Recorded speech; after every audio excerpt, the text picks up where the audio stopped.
Hi guys! Welcome back to my channel. Yes, that's me again, Melay. So for today's video guys, is ituturo ko sa inyo kung paano magluto ng chicken biryani guys.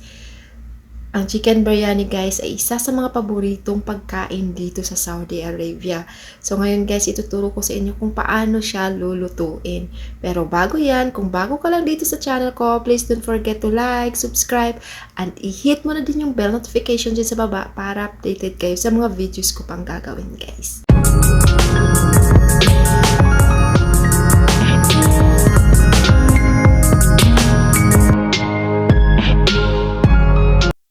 So, let's start cooking guys. So, ito yung mga ingredients na kailangan natin. Kailangan natin ng manok, mga seasonings guys, cardamom. Kailangan din natin ng turmeric powder, coriander powder, Kashmiri chilli powder, at Arabic masala guys. At kailangan din natin ng ghee. Parang ano guys, yung butter. Tapos, kailangan din natin ng ginger or garlic paste guys. Kailangan din natin chopped coriander guys, or kung may mint kayo, dagdagan nyo din yung mint, at saka cubes na tomato guys, at yan guys, yogurt. So, kailangan natin yan sa chicken. So, ngayon guys, is magpainit tayo ng pan, at ilagay natin yung ghee, tapos patunawin lang natin guys sa freezer ko kasi ito nilagay. At saka lutuin natin yung mga, ano guys, yung manok guys. Let's start.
So guys, habang niluluto natin yung para sa manok, kailangan din nating magpainit pa ng isa pang kalaha guys para sa ano guys, sa fried onion natin. So, fried onion we need that later guys, pagkatapos nang lutuin lahat-lahat.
So, ngayon guys, tapos na tayong lutuin yung manok. So, set aside lang natin guys. So, next nating lulutuin ay yung rice guys. So, first, magpaboil tayo ng tubig guys. At saka, lagyan natin ng black cardamom, cloves, tapos salt. Lagyan din natin siya ng, ano guys, lemon juice. So, hayaan lang natin siyang magkulo guys. Tapos pagkukulo na guys, saka natin ilagay yung pinaano natin na basmati rice, sukid basmati rice guys. Hanggang maluto siya konti.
Ganun lang kadali lutuin ng chicken biryani, guys. So, thank you for watching. Please don't forget to like, subscribe, and hit mo na din yung bell notification din sa baba, guys, para sa susunod ko pang mga videos.